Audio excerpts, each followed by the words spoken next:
so quiet. And it feels like we need some background music for this. Okay. A sucker born every minute. You are dead. 12 hours ago, your broken body was strewn in a London emergency room. You were a bloody, beaten mess with drips in your veins and electrodes splash across your chest as medics tried to keep you alive. They failed. You had no pulse, no breath in your lungs, no vital spark. So much for the trip of a lifetime. Now your cooling flesh lies in a hospital morgue, yet somehow you never felt more alive. A creaking voice, richer than wine aged in oak barrels, echoes deep within you. It urges you to wait, insists that your story isn't over, and promises night has only just begun. It also bears warning. They are coming. They're going to kill you. You have no intention of dying twice in one night. So you rise. Slowly, awareness creeps back into your body. You're lying on something cold, a steel table perhaps. And what you sense instinctively is the center of the room. Your eyes are closed, your muscles frozen. Yet, your other senses paint the world as a tapestry richer than you ever knew in life. And you aren't alone. 3 figures have just entered the room. You can hear their softened footsteps clattering over the tiles. You can smell the sweat on their brows, even the choking notes of hospital disinfectant. You can taste the rich, rusty tang of their blood in the air. There, a woman's voice says, her cut glass, upper class accent dancing with sinister joy. Quickly, you can't have any loose ends. The stranger's footsteps edge closer, charting different paths across the room until the sound of their heels all come to a rest beneath the table you lie upon. For a brief moment, you think about holding your breath. With growing horror, you realize you haven't been breathing the whole time. The voice in your mind whispers again. They don't know what you've already become. To the left, you make out the anxious pulse of a nervous heart and a cracking, splintering sound of something wooden being pulled from a coat pocket. To the right, 2 distinct heartbeats, stronger and calmer than the other. None of the 3 intruders, 3 assassins seem to realize you're awake. Perhaps you should show them. You feel the air whip above you as a blow flows down. Let's see.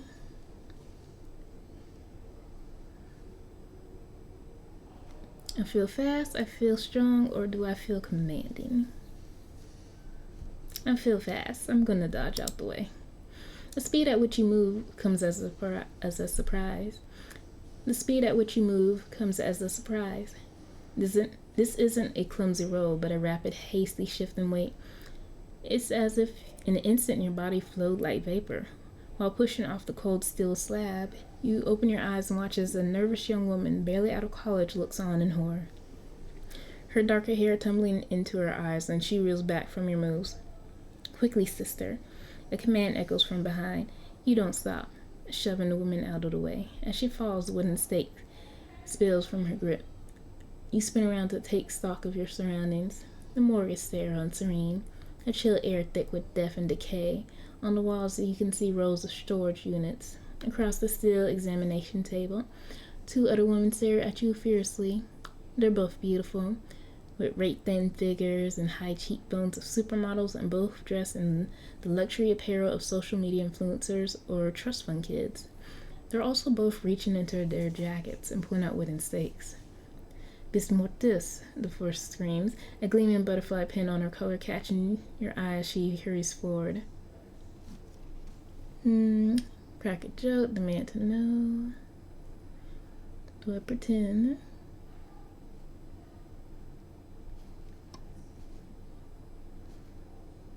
There ain't much in the environment though. I mean, like, it's more, so like, there's a table.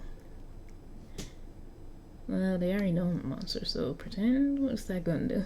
If I'm gonna die, I'll do it on my terms. Oh, come on, do we have to fight? You ask, glancing at them all. I'm not even dressed for the occasion. You're still in the blood spatter clothes you died in, the buttons and fabric torn from where trauma team ripped them open in an attempt to save your life. Butterfly Pin's eyes narrow, the other 2 falling in behind her. Very funny, she says slowly. But this is no laughing matter. We're going to turn you to ash. Ash? You don't have time to worry about the choice of words. The trio are beginning their attack. Mm, we look for a way to trap him. You look around on the other side of the room. There's a large steel door. It has to be some kind of cold storage unit. Slowly, you begin to edge to the left, keeping your eye on the trio as they move toward you, stakes at the ready. The youngest brushes into a street trolley, and it gives you the moment's distraction you need to put your plan into action. You break into a run toward the freezer door, narrowly dodging a furious blow aimed at your heart. As you run, you realize that you're faster than you were before. The world seems to move in slow motion, or are you in a blur? In an instant, you're at the freezer door, pulling it open with supernatural ease. It should be heavy, and yet it's light as a feather. Your action comes not at a moment. Your action comes not a moment too soon. Another blow swings in your direction. You sidestep, hearing the shatter of wood on metal as the attack misses. You grab the figure who swung, grappling at her with unnatural strength, and waltz her to the center of the room, even as she desperately attempts to force her arms down. The other two slip around, looking for a chance to strike. You keep waltzing, one step, another. The moment they're in front of the freezer, you throw their colleague toward them. The strength in your arms is incredible. The woman seems to sail through the air, striking the others like skittles, and sending them collapsing into the freezer. You waste no time in swinging the door closed and forcing the lock in place. Time to escape. It's 5 minutes later. 10 minutes, perhaps. It's hard to tell. Hard to care. The chaos of the morgue looms large in your brain, setting thoughts on fire. The morgue and all before it. You're still inside a hospital, alone and hidden in a small locker room for the staff. Your clothes are tattered and bloodied as your face and hands. Walking over to the sink, you begin to wash off the ruddy brown stains, scrubbing desperately to get every last flake off. As you do, the voice returns. Embrace it. Blood is your nature now. The words send a shiver up your spine. So does your reflection in the mirror, or rather, the lack of it, because the mirror is nothing but a blur, a shimmering smudge where your face should be. You're a vampire. You know, deep down, the voice is speaking the truth. It's the only explanation for all that's happened. How do you feel?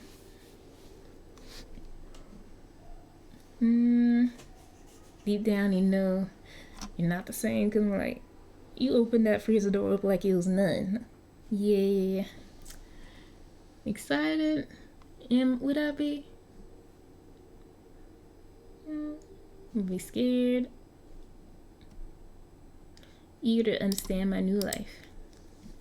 It's incredible. Vampires are real and you are one. Yeah. It's incredible. Vampires are real and you are one. Your thoughts race even as your pulse does not, as you mentally begin to turn the page on the new unopened and unknown book. What mysteries are you going to uncover? How does vampirism work? And is there a cure? What does it mean for your future and your place in the world? Nothing you know feels true anymore. You turn your back to the mirror, pressing a blurred hand against it, and try to think back on the face that should be there. I am a woman. Fascinated, you can only stare at the mirror. Look hard enough, and the blur begins to clear, and you can see your features. Death, it seems, becomes you. You're a woman with extraordinary looks. Your face is more defined, your posture confident, your eyes flickering with fire you didn't know you possessed. You try to describe the image it presents. I have dark skin. Flicking your tongue over your teeth, there's a strange, unfamiliar sensation. And as you reach into your mouth and peel back your lips, your suspicion is confirmed. Your canines have morphed into a pair of vicious fangs. Welcome to your new life, vampire. The image clouds again, your dark features vanishing into a strange mist, and that deep voice, drenched in evil, returns. Oh no, your reflection is mine now. The voice in your mind, it seems, is not your friend. You concentrate trying to find the final details of your face, holding on to your image. I have black hair. Or do I want to go something different? Be like red hair. I could do red hair. Or blue. Or purple sounds good. We'll do my hair is another color. Very cool. What color describes your hair?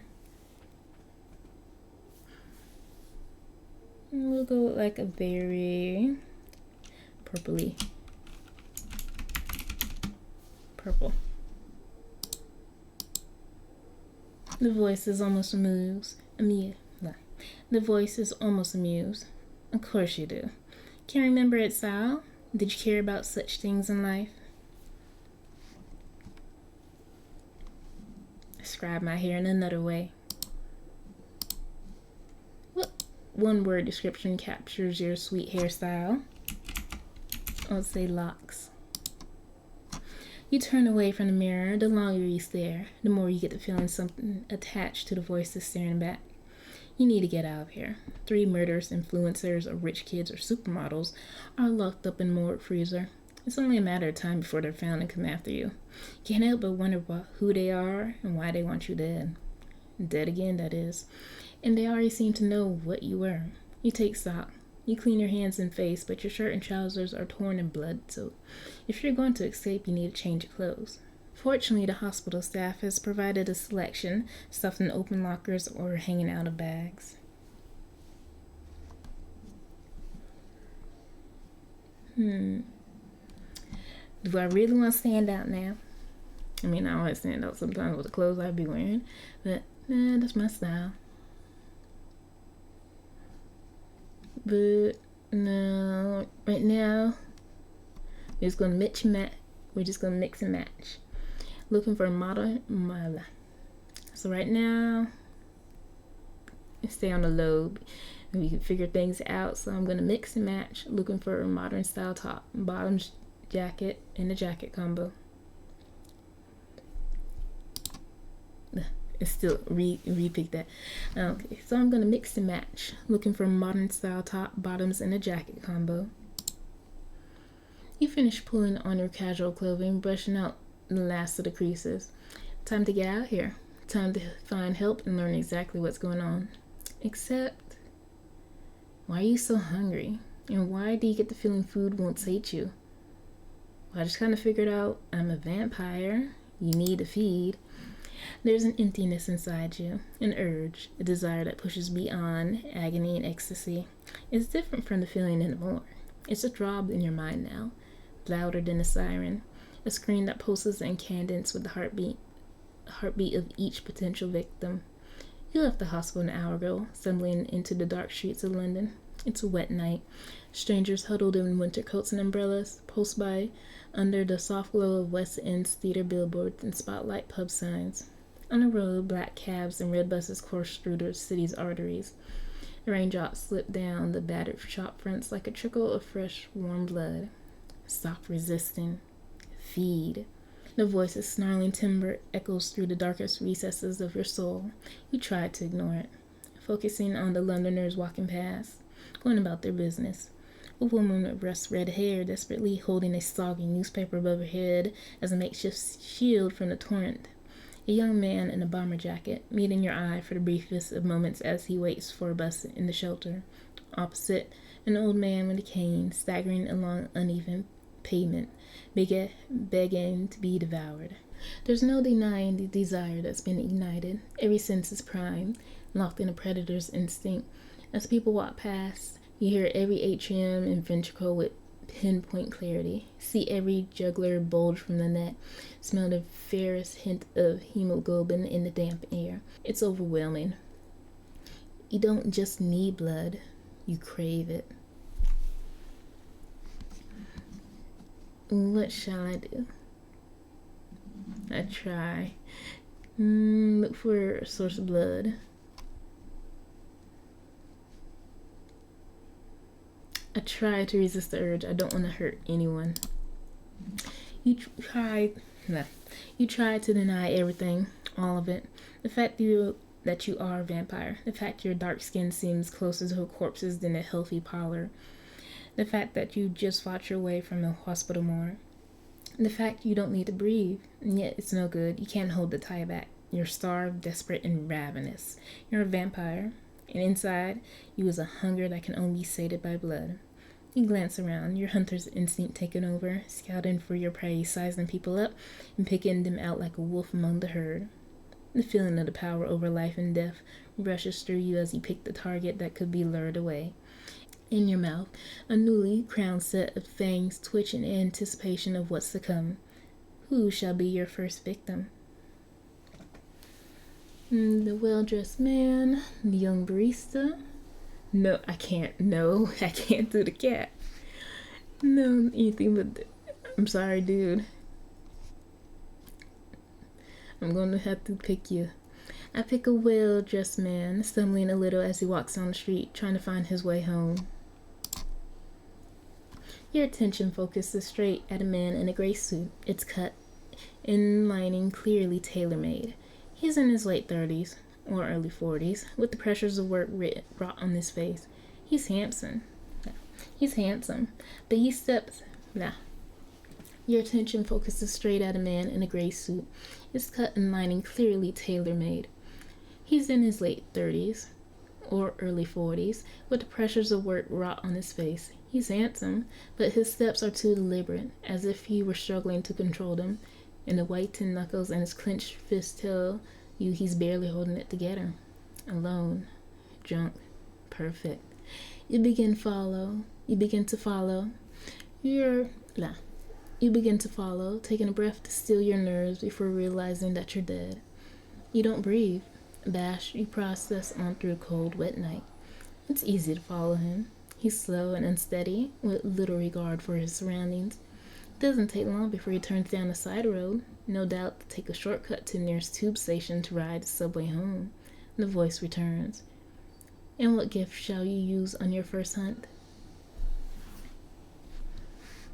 Do I want the command? Speed and strength? I decide to hunt by stealth, embracing the shadows as a new cloak. The road continues to bend around through a small strip between busy roads where silence and darkness reign. Hurriedly, you cloak yourself with darkness, only to feel your cheeks warm and flush as blood returns. It's hard to tell exactly what happened. It almost feels as if nothing changed, except as you walk, footsteps echoing on the pavement, the man turns and looks straight at you and past you. Hello? He calls out, staggering a little as he turns to confront the footsteps. Anyone there? You keep walking. With each step, you feel the shadows nearby slip closer, passing over your body like a deep blanket. He can't see you. The vampiric spirit within you urges, now feast. Another stride and another until you're almost nose to nose with your prey. Then as you reach forward, another stride and another until you're almost nose to nose with your prey. Then as you reach forward, the shadows part, your hands emerging from the gloom, your waiting jaws seeming to materialize from thin air. Bite. Your fangs pierce his skin just above the white collar of his shirt. Instantly, a warm fountain flows down your throat. Your human instinct is to gag, but somehow you don't. You keep drinking. Deeper and deeper still, draining the man in front of you, feeling the very essence of his life flooding into your immortal shell in wave after wave of sheer senselessness. Deeper and deeper still, draining the man in front of you, feeling the very essence of his life flooding into your immortal shell in wave after wave of sheer sensual delight. The rush is incredible, a sweet nectar unlike any you've ever tasted, improved by the tang of alcohol from its source, a rush that trembles you deep within and silences the dread voice in your mind. You drink your fill, quaking from the sensations before your fangs retract and your head pulls away. You wipe the bloody smear away, amazed at the penetration left by your fangs seemed to have closed up on its own, leaving more than small bumps like mosquito bites. The man slumps to the ground, drained and dizzy, but alive. And then you hear the sound coming from behind of slow rhythmic clap. You turn, a figure is sitting on the wall, seemingly having watched your work. Looks like someone were feeling peckish, don't it? They say the voice is like playful, with a thick Cockney accent. I had no idea what a Cockney accent. So don't ask me to do that. You grin at the owner sleepily. Evidently the alcohol is beginning to have effect. Maybe you should have drunken from someone sober. You describe the new arrival as... Do you want to do short and skinny, punk, or androgynous? We'll go with androgynous. The stranger seems to have taken the best of masculine and feminine and made it their own. Brown locks hanging down over one side of their face, and they have a fine collection of studs in one ear. They're dressed in a warm but comfortable tee with baggy cargo pants and thick black boots. Name's Marky, they say. And don't worry, I come in peace. Unlike whoever it is who attacked you in the morgue. Crikey, you'd think the dead would be able to rest, wouldn't you? Marky's lips feel back, revealing a set of fangs. You don't hear a heartbeat in their chest either. I keep a wetter eye on the hospitals, your new companion continues, and their cockney lit dancing in the night. It's where most fledgling vamps such as your fine self end up. I headed over there when I heard about you, but it looks like someone beat me to it. Let's say we get out of the rain and tell you what's going on. There's a friendly familiarity to the words, but you can sense the hidden threat too. This isn't an invitation. An arm passes over your shoulder to steady you. You're at friends, Marky reassures. Welcome to the dance of the night. Do I know you? I mean, I don't have no choice, but he's like, you're with friends? I'm like, nah, I don't trust you. I just met you. But 10 minutes later, you're in a pub called the Mary Rose, seated in a small booth, pressed up against a foggy window, with London's busy nightlife continuing outside. An untouched coffee's faint aromas drift up in front of you. The bar's patrons, a mix of fat-chested men in soccer shirts, a small group of women having a bachelorette party, and a quiet contemplative man in a bomber jacket nursing his pint. Ignore you entirely. And the music from the jukebox plays old-time songs you don't recognize. You're soaked from the night's rain, but at least the desire for blood has gone. All that remains is the terrible memory of what you just did, the truth about what you become. Better, ain't it? Marky says, settling down in front of an untouched pint. Vampires, it seems, don't drink beer. You got a name? What should my name? Should I go with my own name? Marion, Maria, Lilith, Kate, Charlotte. I'll go with E. Lilith isn't that bad. We'll go with Lilith. Nice to meet you. Nice to meet you. Blah. Nice to meet you, Lilith. Marky beams. You got a surname? Most vampires love a bit of formality. Lilith. I don't even know how to pronounce that. Something else. What is my surname gonna be? Like, I didn't like any of those. I have no idea.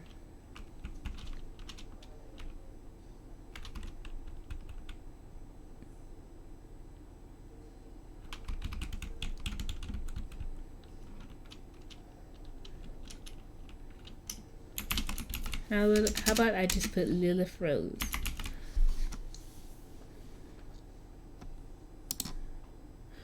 Okie dokie, Miss Lilith Rose, right?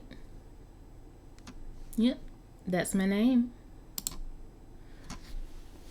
Marky puffs out their cheeks. Awesome. So much easier when you can put a name to a face. And don't worry about any of that, ooh, don't tell people your name. It holds magic power over you stuff. Been around for the better part of 2 centuries, and actually it's the opposite. The more you tell people your real name, the more your sway. In fact, most stuff people worry about won't cause you any hassle. Looking at crosses, stepping across running water, that'd be hard to avoid in London. Although I've heard some vamps don't like it very much, or having to sleep in the soil on your own homeland are all just plain daft. Yeesh. The last one sounds like an easy way to get dirt in your butt crack, if you ask me. Mark gives you a wink. There are a few things to remember when you're a vampire, though. Stake through the heart will kill you quick. So will someone lopping your head off. Sunlight's to be avoided, too. You don't turn into a corpse, though. You end up a pile of ash. Saves on cremation bill, at least. Oh, and don't trust your reflection. It isn't you anymore. He's like, you barely have time to process the information before Marky continues. Well, Lilith, now introductions are over. We need to have a serious chat. First up, you want to tell me what happened in the morgue? As I do, I trust you. I just met you, so I try not to say too much. Marky rolls her eyes. Come on. That's a politician's answer. Well, it'll serve you well at court, no question, but it ain't much help to someone like me. I'm doing my best to keep you alive here. Well, relatively alive, given your lack of a pulse. Shall we just give him like a southern accent at this point? Just go with it. So like, Cockney accent. I probably looked that up at the same time. It's not gonna go if I tried to do that. So, yeah. Your companion leads back. There were signs of a second flight after you left, coming from the Fisa. Your assassins got away, and mark my words, it won't be the last time they're going to come gunning for you. Marky shakes her head, and then you went straight into your first feed. That must have been a shock and all. How you feeling? I remember puking my guts out the first time I did it. It wasn't too bad.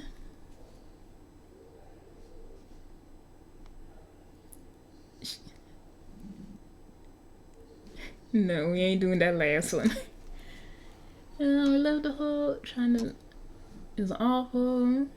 I question whether we should be talking about vampires in public. Why, what's the worry? Marky laughs. As a general principle, yes, it's good to keep the whole existence of vampire overlords who have ruled human civilizations since the dawn of time thing a secret. But do you think people are going to be convinced vampires exist just because two weirdos will talk about being undead huddled over a coffee cup?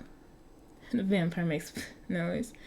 These kinds of conversations happen all the time and nobody bats an eye. I could run down Oxford Street in me dementia mode screaming, I want your blood. And no one would be any the wiser. Cause I also probably end up sanctioned and the nursing staff might count on me when come morning their patient's gone and all that's left is a neat pile of ash. Trust me, as someone who's been around the block a few times in the past century or so, there are only 3 ways you're going to tip anyone off. Number 1, using some shiny vampire powers in public. That's a big no-no. Even if it'd be cool to turn into a bat in the middle of Trafalgar Square. Number 2, don't feed in public. Just common courtesy, isn't it? People get grossed out by others trying to eat a rack of ribs. Imagine how they feel if they saw you digging into someone's aorta. You drink in private, and you leave no trace. Marky's smile widens. Now, what the third way is? Well, I say do in the mirror. Try not to go through mirrors. Walk in front of a mirror. Marky's grin now cuts from cheek to cheek. Forgetting to dress in the age-appropriate style for the era, there's the tug at the collar. You think I like wearing this? I dress as such because it suits a 21st century white-ass college kid. There's a wistful look in the vampire's eyes. Back in my day, you wear a fitted cap, neckerchief, and a coat. Girl, oh boy, I haven't been able to wear a neckerchief since Common Ealing came out. And don't get me started on the 1990s. I had to walk around with my pants halfway down to my ass, trying to keep a Tamagotchi alive while pretending I like Limp Bizkit. Marky gives it an involuntary shudder. What? I know what a Tamagotchi is. Why you don't know what that is? Like, I wanted one. Then I got one for a little bit. That was just irrelevant to my situation. If you want to wear a neckerchief, why don't you just pretend you're a hipster? It's like, or just do your own thing. Have your own style. Don't worry about people. Marky pokes her tongue out and wears off your question. And that's bait, that is. I'm not even going to answer. Marky shuffles in their wet clothes. Anyways, we're going to have to go over the circumstances of your death a bit later on, and particularly how you ended up one of us, but that'll have to wait. London's got a hierarchy, and I guarantee the boss man is going to want to talk to you. But first, I should introduce myself proper. The vampire blows out their cheeks, straightens up, and pretends to tip an invisible cap. Good evening to you. My name's Marky, and you had a surname for going on 150 years, and ain't ever needed one either. Born and raised in the Big Smoke during the reign of Queen Victoria. Lived my mortal life on the streets, making a bob or two dipping, else scrounging night soil for a few pennies, or just slowly dying of consumption or drinking too much of the needle and pen. A right tragic tale and no mistake. I'm over here. I'm in London, but over here with the whole southern accent. Like a London vampire that has been here for quite a few centuries with a southern accent. It's fine, it's fine. They said they're just from Louisiana, so. Marky's hands flash out like a vaudeville performer's. Then surprise. Way back in 1884, not long before my 20th birthday, I died. Well, in the strictest sense, I was bumped off, resurrected, and joined the legions of the blood-sucking damned. And now, after being undead and stuck as a 19-year-old for more than a century, I am an upstanding citizen of the London Court of Vampires. Marky dips a finger into their pint of beer and idly traces a smiley face onto the table. Which brings us to the night. Heard about something strange pacing at the hospital. Dash over there, and Bob's your uncle. Here we are.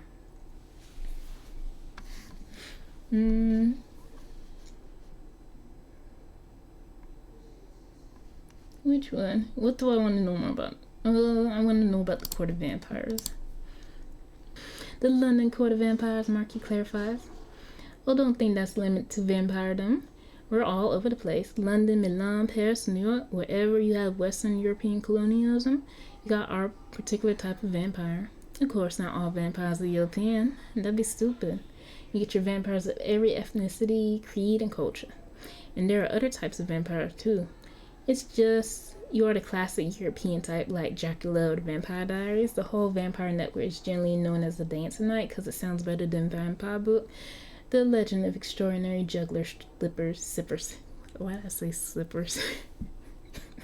Juggler Slippers. The League of Extraordinary Juggler Sippers. There's a brief pause as Marky contemplates as if it really sounds better or not. Eventually, your new friend continues. As for the court bit, vampires you'll soon discover are pompous egomaniacs. As for the court bit, vampires you will soon discover are all pompous egomaniacs who just love their fancy titles. I even know one of them who calls herself Bethany Queen of the Black Country Queen. Ha, she's the only vampire who lives in Wolverhampton, so she claimed the title by default.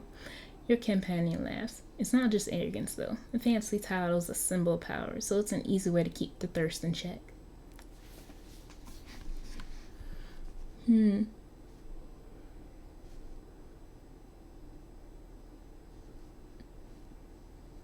you want to crack jokes yet? Nah, yeah.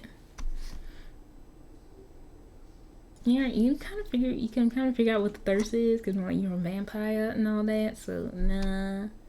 Don't really want the voice in my head.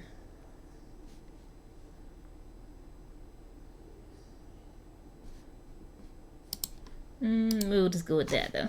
The thirst, you ask, is that what keeps whispering to me? Can make it stop? I don't want to be a vampire, and I sure as hell don't want something tell me to do. Marky's face grows serious for a moment. The thirst, they say. The infection, the curse. No one really knows that makes you a vampire. It's inside you, like a parasite. It tried to talk to you, tried to get you to forget you were mortal once. We all experience it. So there are a lot of different names for it. For a Brit like me, it's the thirst.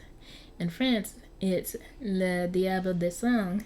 In Ireland, it's the Dorschwil. In the German, the Block Dus. The Americans call it Captain Red. Why? I'm fine with just saying the thirst. I'm like, in America, be like, can you handle the Captain Red? I'm like, who? What? Captain Red? Who we talking about? It makes more sense just call it the thirst. Your vampire mentor shrugs indifferently, but you see a cool enlightenment of fright in their eyes. Doesn't matter what name you give it, it's the supernatural nightmare within you. You took your shadow and your reflection is lurking in your soul now. And if you don't keep it appeased, it'll take your sanity. First, it'll just be little violence when you're in danger or need a feed. You lean into what you are and you'll start seeing it in the mirror, an evil reflection. It wants two things, fresh blood and all the power you can grasp. In exchange, it'll promise you incredible abilities. Oh, and it'll deliver too. Marky leans forward, holding up a finger in warning. But here's the thing. The thirst is never satisfied. There's no amount of blood, no amount of power that will ever keep it happy for long. And the more you indulge, the less human you'll become. 3 drinks from the neck of a human and you're fully a vampire. Start listening to the thirst and you'll become a monster. Marky nods solemnly to themselves.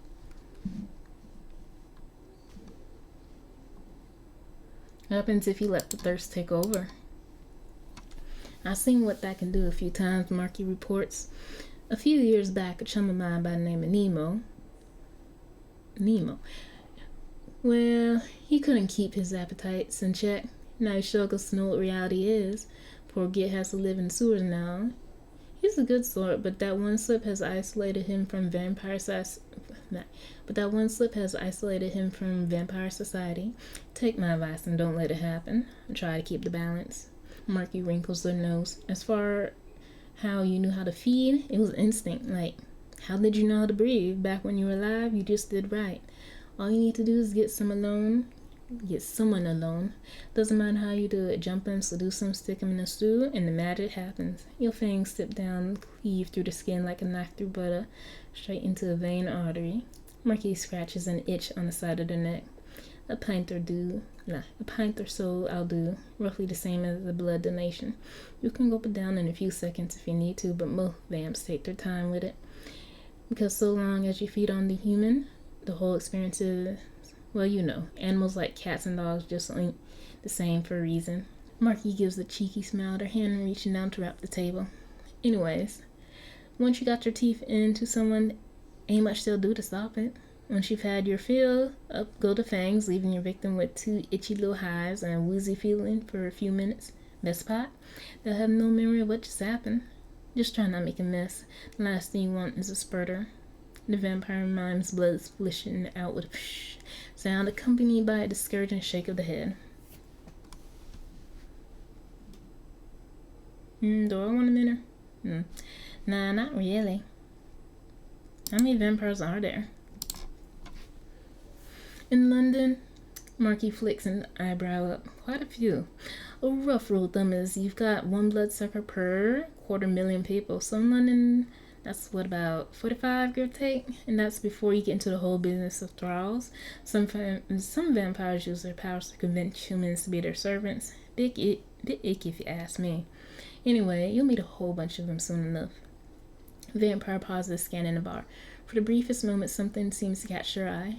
It's gone in an instant.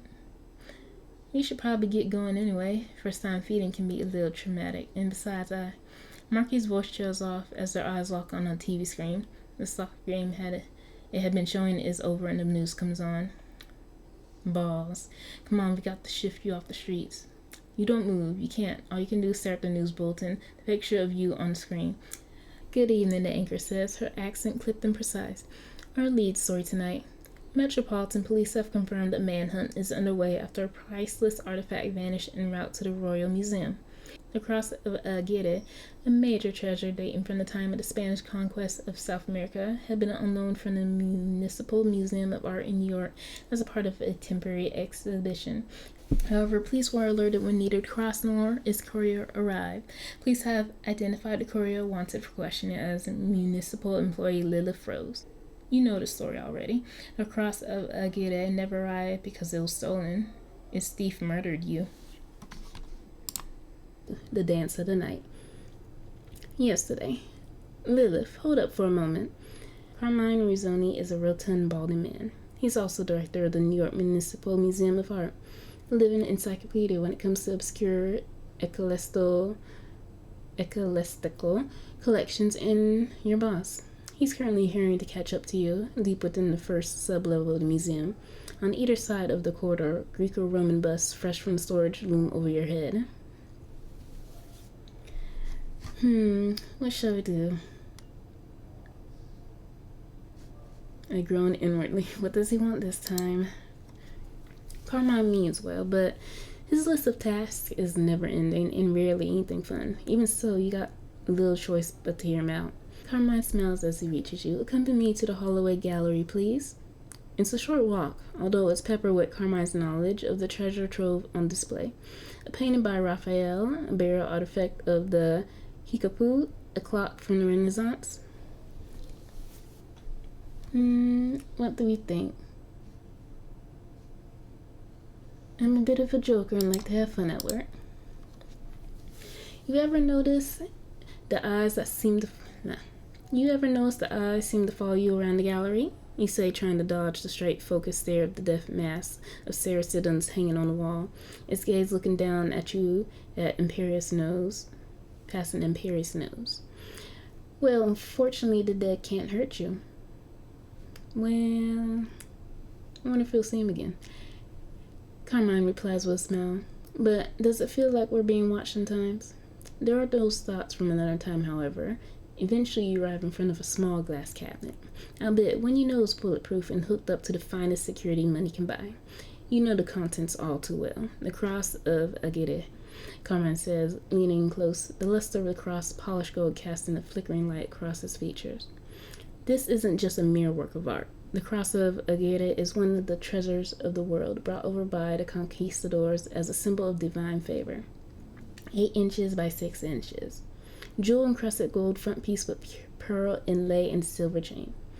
With a hollowed reliquary at the back containing a vial said to be the blood of Jesus Christ. Carmine sighs. Priceless. And to be loaned to the Royal Museum in London as part of their Conquistador exhibition next month. Normally we move it under armored transport, but we have an ominous tip-off that someone might be intending to steal it. That's why you're going to be taking it to London instead. You get a tip-off that someone wants to steal it, and your idea is to give it to me. We see that just went absolutely horrible. You could have just had more guards. Why did you give it to me? Carmine smiles. I thought that might get your attention. Don't worry, this kind of thing happens all the time in museums. A big transport gets noticed, while a lone courier is virtually impossible to track. But if it happens all the time, I'm sure they're going to probably pick up a pattern and be like, oh, so they're going to give it to someone, so we got to focus on that one small person and not the transport, actually.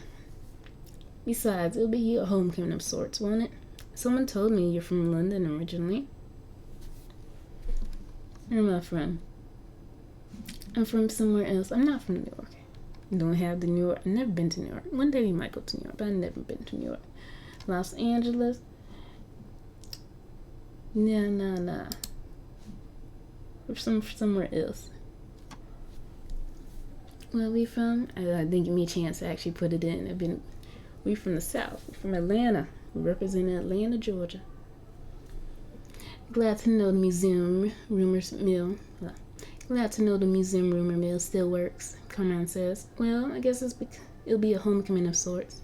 Carmine's eyes barely leave the cross, the reflected shafts of light from its glister dancing in his eyes. The security transport will be a decoy while you travel alone, first class with a few $1 million of gold cross in your carry-on. A few $1 million. And you want me to transport it by myself? Who thought this out? It's going to be a trip of a lifetime. At last, the director turns his head in your direction. You get why I picked you for this, right? It was just like, I'm an intern. I have no idea why you picked me. Okay. Carmine bursts out laughing. That's exactly why I picked you. A nominee can be a strength. No gang of thieves will be looking for an intern. Carmine straightens up his shifting body to get comfortable. You know the cross has a blood-soaked history. It was first carried along with a sister relic by Pedro de Ursa as a token of patronage from Philip II to help bring Christianity to New Spain. It was stolen by Don Lope de Aguirre, a barbaric murderer, and the self-styled Wrath of God, who tried to set up his own kingdom in Peru. Some say the cross exerted the force that drove him mad. The director offers a shrug. After Aguirre, the cross remained in the hands of Spanish missionaries in Peru. The director offers a shrug. After Aguirre, the cross remained in the hands of Spanish missionaries in Peru. There it was used as a token in battle, where it gained a reputation of driving even the most rational men wild with bloodlust, and its name was linked with several massacres. Eventually, it was relocated to a mission in St. Augustine and became part of the U.S. collection when Florida joined the UN in 1845. Carmine pats a hand on your back. History lesson over. I've already arranged the tickets, and I'll have them emailed to you shortly. You're catching the 8 o'clock Virgin Atlantic direct flight out of JFK tomorrow morning.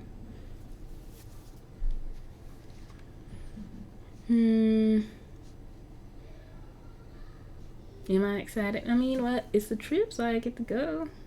We'll see. It turned out horribly though, because we already know this was the past. Oh, I get turned into a vampire. London. It's an amazing opportunity. You can't wait to land and see everything the city holds for you. This is the kind of job perk you can get used to. It's going to be an early start, and It's going to be an early start, and you hope you'll be able to get some sleep on the flight. Jet lag can be a real killer. One flight later. Heathrow arrives in sleep-deprived blur of kinetic bustle. The flight is over-numbing, despite the comfort of the first-class seat, as even the in-flight entertainment can't distract you from the few $1 million of golden crucifix in the case at your side. It's a relief then, as you finally make your way out of arrivals hall toward the grim-faced driver holding your name up. Right this way, Miss Rose, he says as he lowers the card, leading you to the elevator for the parking lot. You take a deep breath as you step inside and catch a draft of the cold, damp air that lingers around the UK, even in its summer months. At least she moves. There's no New York snow here. And the elevator begins its slow journey down. You sniff, rubbing your nose, wondering if you might be coming down with a cold. Scratching the itch in your lock's hair, make 1,000 small movements that belong in the land of the living, blissfully unaware that in moments you'll never make them again. The elevator stops on a floor that's all but deserted. A lone car parked at the end of an ill-lit row. Something feels wrong. Oh, it definitely feels wrong. Only car in this parking lot. Ian ill-lit? I'm like, no, girl, you just better go close that. Just close the door. Just go back up. And that's when you see the figure emerging from the shadows ahead. A huge hulking brute of a man with fists like spades, a solid wall of hair, and a muscle dressed in an oversized leather duster. He looks at you with glowing red eyes and snarls, revealing a set of razor-sharp fangs. Breaking to run. Girl, what you gonna do trying to talk your way out of this? I'm like, at this point, ain't nothing we can do about it, but we're gonna try to run. There's no mistaking what's about to happen. You grab the suitcase close to your chest and break off into a run, sprinting from the stairwell to the far side of the lot. You focus on powering your way to freedom, hot spit filling from your mouth. Seconds pass. You're going full tilt, with a muffled sound from behind. Something feral and awful fills your ears. It's getting louder and louder, and suddenly it's no longer behind you. You turn your head to the right, just in time to see the giant of a man bounding on all fours race at your side, and then with a triumphant roar, hurl himself on top of you. His claw slices you open. You don't even feel his blows. They come rapidly. One moment you're staring in the snarling face of your attacker, his visage feral, eyes red dots of burning hate. The next you're collapsing to the floor. There is no pain. There is stillness as your last desperate breath cracks from your lips. There's cold as your blood drains onto the floor, and there's darkness as your sight dims, and you watch the ghoulish driver stoop down to snatch the briefcase from your grasp, but no pain. You don't know how long you lie there, blood oozing from deep gashes and chasms carved into your chest. It could be a minute, it could be an hour. You're almost about to give in and surrender to the beasts of the void when something wet touches your lips. Drink. Easy, a slow whispering voice says. A man's voice, heavy and important. Someone's fingertips stroke your dark cheeks. The night has only just begun. Drink again, deeper. Let my blood become your own. You almost choke as the warm nectar slips down your throat, a vile, rusty flow that makes you convulse and sputter. You don't stop. Your arms reach up, grasping a wrist, suckling at a font blood pouring out of a long, withered arm. Good, the arm's owner said, even as the blood trickles out of your lips and dribbles down your chin. Let this be your last drink of mortal life, and your first among the ever-living. You feel as if you drink for hours, yet eventually a firm hand pries the wrist free of your jaws, and you feel your head collapse to the floor. Now rest, your savior suggests. You need your immortal flesh to die before you wake again. You will need all your strength for the nights ahead. The cross is only the start of a game that has been planned for centuries, but you might not be able to stop it. The voice gives a low chuckle. Or maybe you'll make sure it happens. I can't wait to see what kind of monster you become. And that is how you die. Don't know London accent. Can I do a London accent? No. So we'll stick with what we had for him so far. Hey, Lilith, Marky says, jostling your shoulder. You alright? You were zoning out on me there, eyes glazed over and everything like you've been chasing a dragon. You're in a hackney cab, cruising along Southampton Road. The lights at Kingsway ahead little more than a blur in the rain. You taking a breath as the cab turns left, heading for Lincoln's Inn Fields. Wouldn't bother, Marky Vine's voice dancing with mirth. Ain't like you need to breathe no more, is it? During the First World War, we had a nutso hunter who thought he'd wipe a bunch of us out with mustard gas. All he did was warn a bunch of grumpy old vamps he was coming and gave us a level cow to ambush him in. Good times. Oi, cabby, pull over here. Marky gestures to the cab driver, thrusting a handful of notes in his direction as you pull up a cobblestone side street before opening the door for you and letting you dash to cover of a marble porch. With a shiver, the vampire brushes off the rain and joins you. What of advice, they say. You're about to step into the London court of vampires.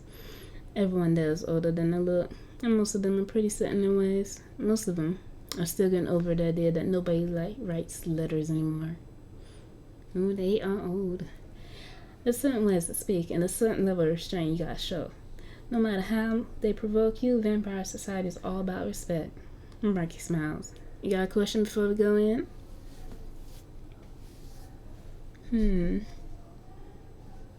Mysterious buildings.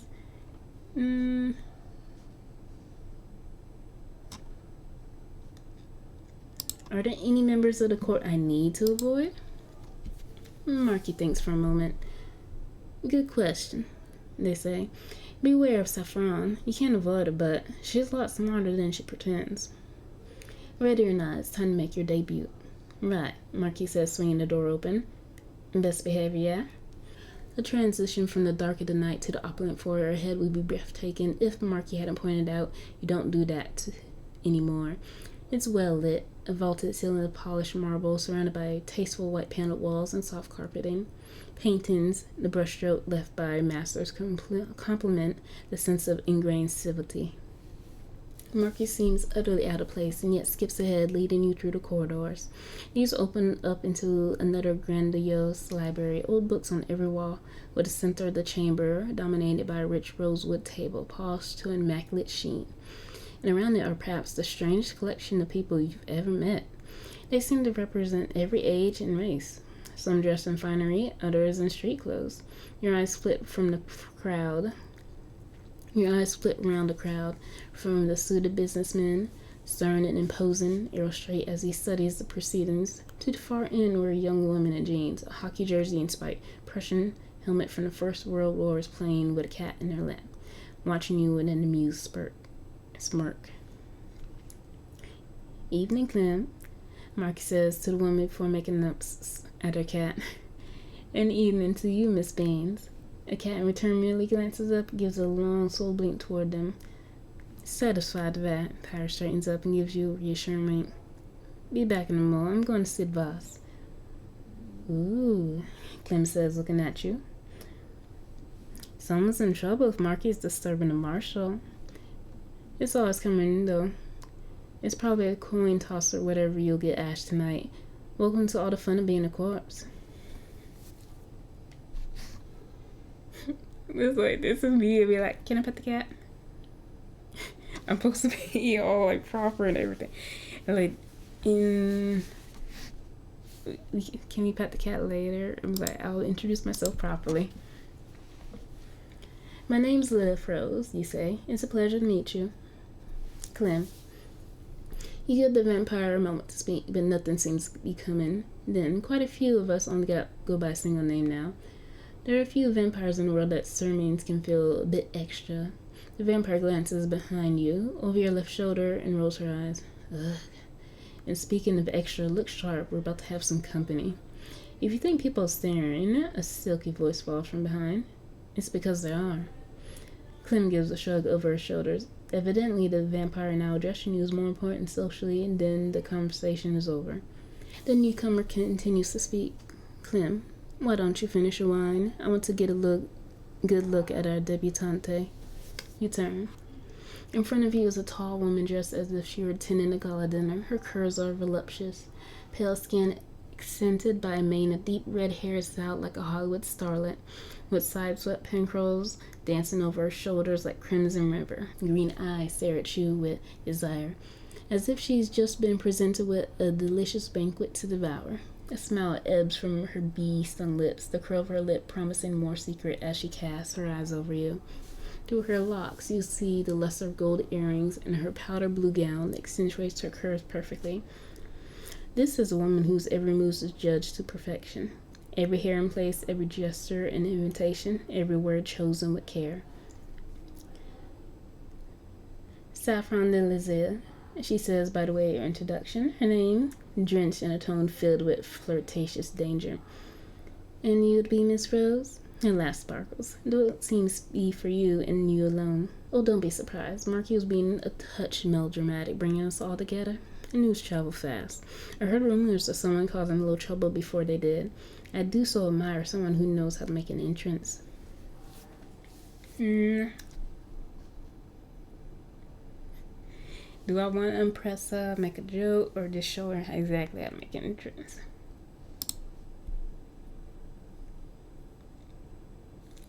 Like me, we are like trying to be all mannery and polite and like, I should, but no.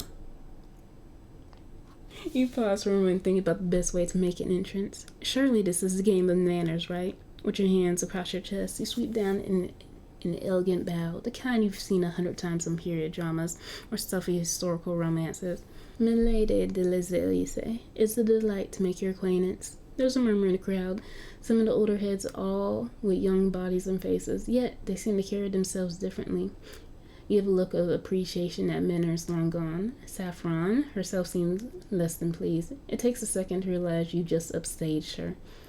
How charming, she says, her tone suggesting he feels otherwise. I'm sure you'll fit right in at court, and of course you'll be expected to perform courtly duties too. I'll call on you. And then she's gone, easing through the crowd with a natural grace, her shimmering, luxuriant hair a beacon of red as she glides silently to chat with another. You begin to wonder who to speak to next when a commotion at the other end of the room attracts your attention. Someone is coming. You turn just as the door on the far wall opens, Marquis sidestepping out of the way as the crowd parts and the figure emerges. He's tall, with a face that seems to have weathered 1,000 storms. He's dressed in a simple charcoal black suit, yet everything about him, from the confident stance to the salt and pepper in his hair, seems to radiate authority. The guests fall silent as he steps forward, getting the measure of you. For a brief moment, you see his lips curl as he takes in your attire. It's a wordless reproach that still chafes as he returns his attention to the rest of the room. It would appear we have a new member of our society, he says, each word chosen with care, voice calm and words barely above a whisper, yet carrying across the chamber. I understand your evening has been rather unpleasant so far. It is now for me to decide if that will change. His lean finger rubs his chin in silence for a moment. Well, he finally says, glancing around the room at the others present. You find yourself in a situation not of your own making. Usually a new vampire is brought into the fold gently, and you have found the spotlight thrust upon yourself most unglamorously. We shall have to chat about your situation. My name is Fergus Brandfetter, and I am the Marshal of London. It is an important position, and simply put, means I am the leader of London's vampires with the power of life and death over all in my charge. Fergus says this casually, but the potential threat is ambiguous. The grim figure's lips turn almost into something welcoming. And you are...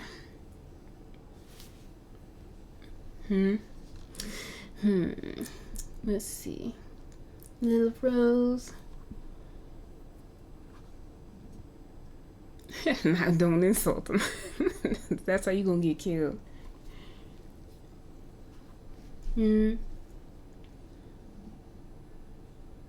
My name's Lilith Rose, sir. It's a pleasure to meet you.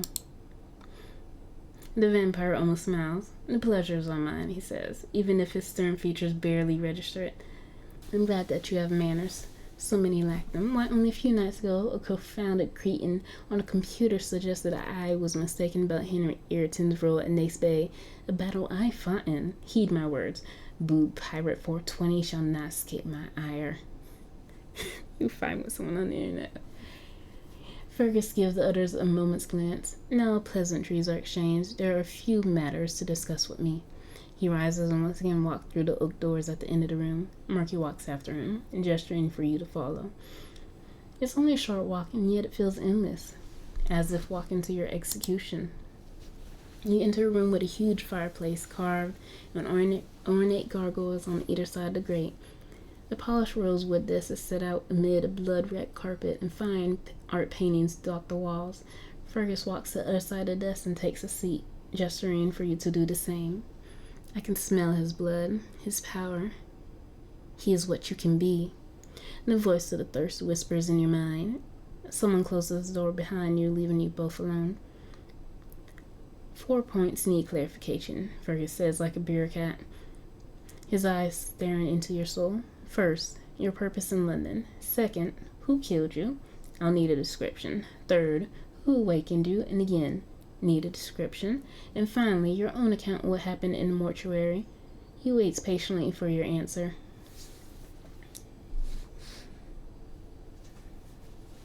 Might as well tell him. The story tumbles out of your lips without any effort at all. You roll out the museum, the cross of the Aguirre, how you died, the strange voice you heard in the fight at the morgue. Fergus listens throughout. When you are finished, he thinks for a few seconds. I appreciate your candor. Sadly, it doesn't clarify matters. While I suspect I know who attacked you at the Marquee. What is the place called? With all the airplane skin? Ah, yes, airport. I know who that was. A wanted criminal among our kind named William Boston, Bill the Butcher. A better question would be why. As to the rest, their identities, including that of who turned you, are a mystery to me. No doubt it's linked to the theft of the Cross of Aguirre. He chews his lip in thought. Intriguing. Things move with greater clarity than I have anticipated. The vampire falls silent again, wrapped in thought for almost a minute before he finally speaks. It is clear you're a victim of fate, he says, looking over you. I'm not inclined to execute the blameless. I'm hereby grant you the right to reside in London and make you a ward of the court, or specifically a ward of Marquee. They found you, and under our rules that means you are their responsibility, and you'll have responsibilities too. He lets his words hang in the air like a noose. Before we get to that, I can spare a few precious seconds of my night. I'll grant you one question. Wants to know more? Ask who he thinks attacked me. Some hunters, we know that.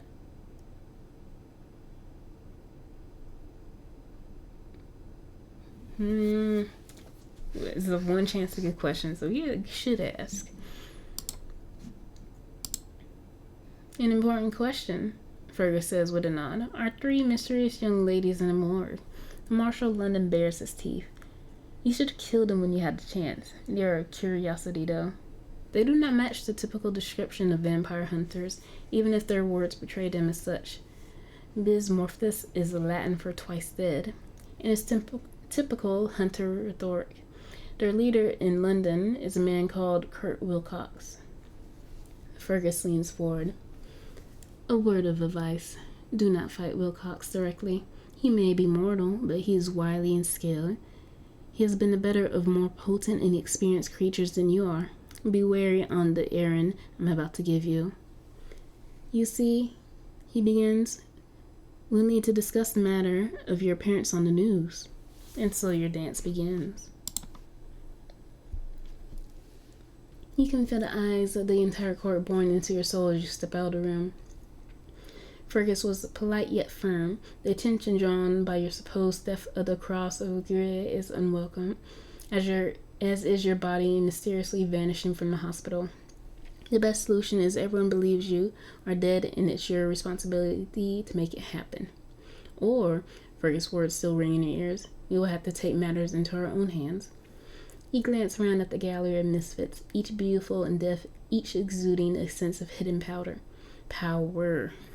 You glance around at the gallery of misfits, each beautiful and deaf, each exuding a sense of hidden power.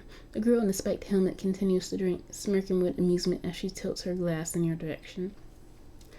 So, as Fergus told you, Marquis says, returning to the room, you're gonna have to vanish. The good news is, despite all those smartphones and closed-circuit cameras, they ain't that difficult. All I need to do is break into the hospital again, fix the morgue records. Between you and me, bodies have a nasty habit of vanishing from slabs all the time. Poof. The vampire blows on their nails. Oh, please. The slide across the room is palpable. Turning, Saffron walks over, a playful smile on her lips. Marky, you are so lacking in imagination. The last thing dear Lilith wishes her to do to return to that dreary place. Well, I mean, did you ask me? Marky bristles a little as Saffron places her chill palm upon your own. There are far more effective and fun methods for someone willing to get their hands dirty. Humans are your playthings now. We're not murderers, Marky says quietly. Oh, I know you lack a killer instinct, Saffron retorts. I suspect our newcomer appreciates a vampire's full potential. Don't you, darling? I said no. Marky's voice is firm and final. Lilith is my ward. We're doing it my way. Marky glances over. Come on, Lilith. We best get moving.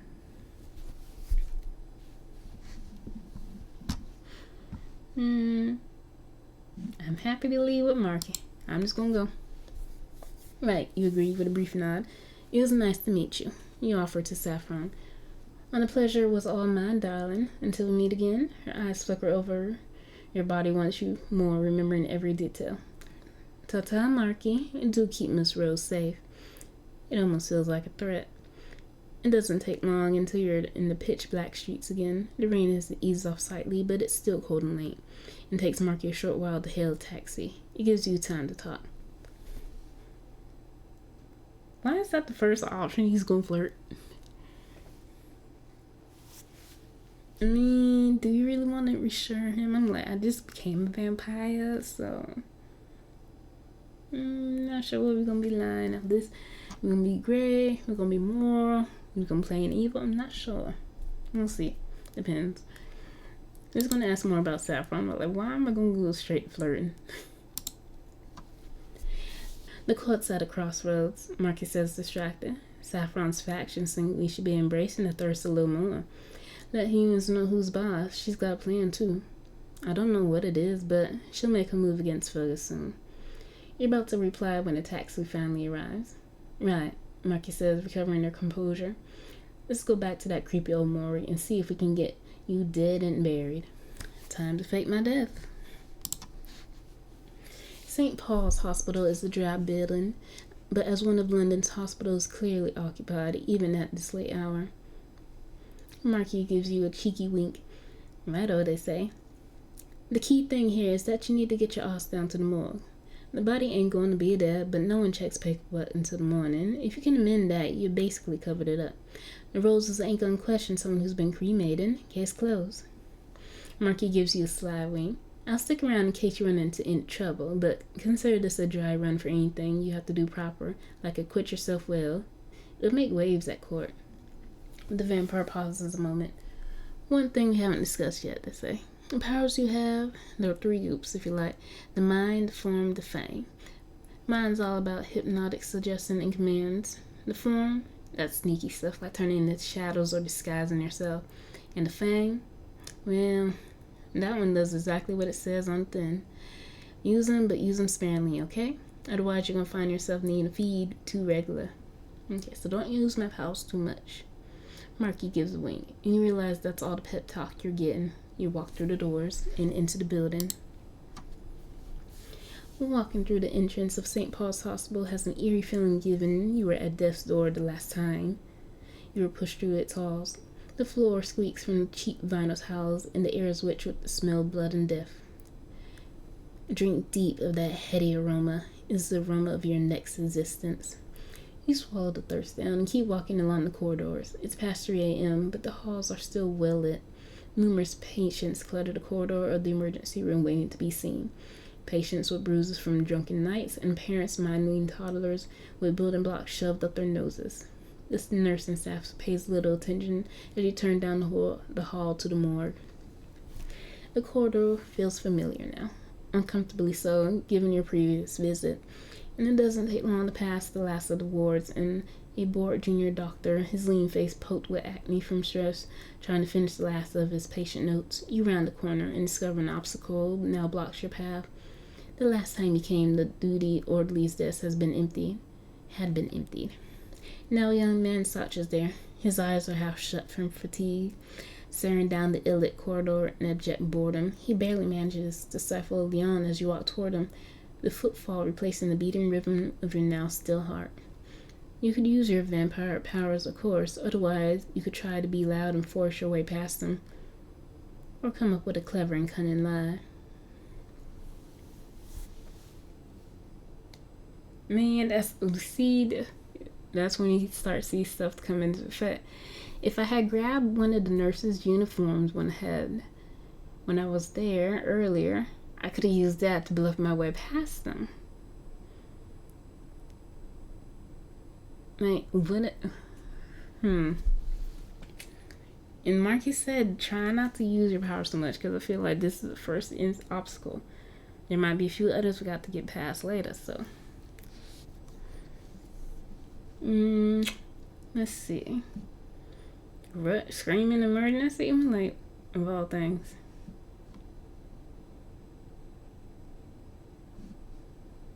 I look for another way to distract them.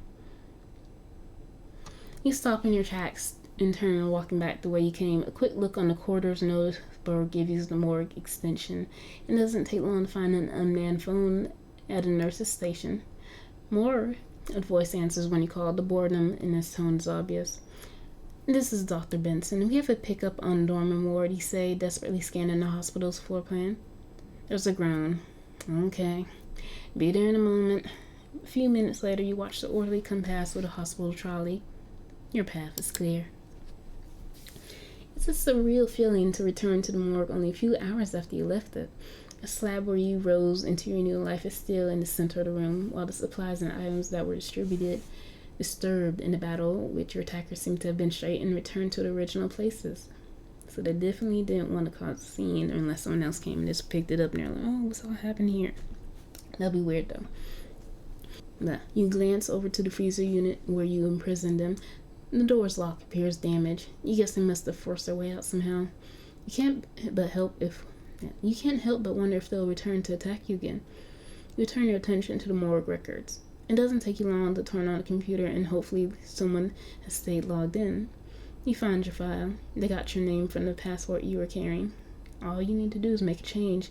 But as your finger hovers above the keyboard, zip, zip, your phone set on the counter with the rest of your belongings begins to ring. If you're going to answer it, you should probably disguise your voice. You're all dead after all. And you'd have to be sneaky. And you also need to be subtle. Or take your job seriously if you're going to alter the records. There's something suitable rather than take more drastic action. Why would you answer the phone? We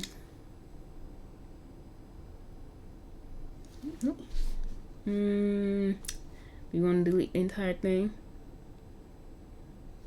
I say just alter. That's really the easiest thing to do. You decide the most effective method isn't to delete your record, but to amend it. You scan your file and decide to make a few changes to throw people off the scent. First, your personal effects. You quickly add a golden cross to the record. Now it looks like someone stole it in the hospital. And how about what happened to your body? It'd be too simple to say it was cremated, so instead, you start creating a trail of where it could have been moved, leaving a false maze around the hospital. You have no idea how often these places misplace corpses, but by the time someone works out where the body should be, almost anything could have happened. It'll probably give the police a headache trying to unpick this one. But one thing's for certain, the world will think you're dead. Time to leave. There's no point in standing around in the morgue. You hurry out of the door, walking fast down the corridor in the absence of your post acutely as you try to keep your composure. If you ever see that place again, it'll be too soon. And yet you've done everything you came to do. You hope. A smile creeps on your face as you walk past the junior doctor and out into the corridor. It doesn't take long to find the exit, and you head through the corridor without anyone remarking on your presence. The rain seems to have started again in the London night as you walk out of the hospital, hopefully celebrating your own death. It's not far to Paddington Station. The large open space of the old Victorian building is largely empty at this time of night.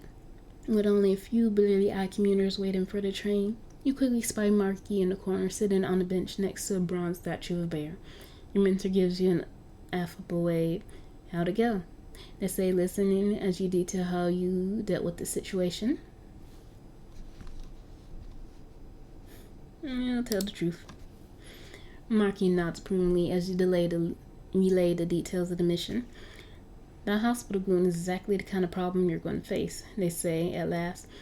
Doesn't seem like a major issue, right? But getting past one person can cause all kinds of headaches if you're not careful. Sounds like you got it all sorted though. Good job. Anyways, Marky says with a yawn and a smile, buffing the bear statue lovingly. It's almost 4 a.m. It'll be down soon. We don't want you getting a nasty case of sunburn, do we? Good news is, I've got a place for you to lie low. It ain't much, but it'll do for now. And I think you've had more than enough fun and games for one night. And that is the end of this chapter.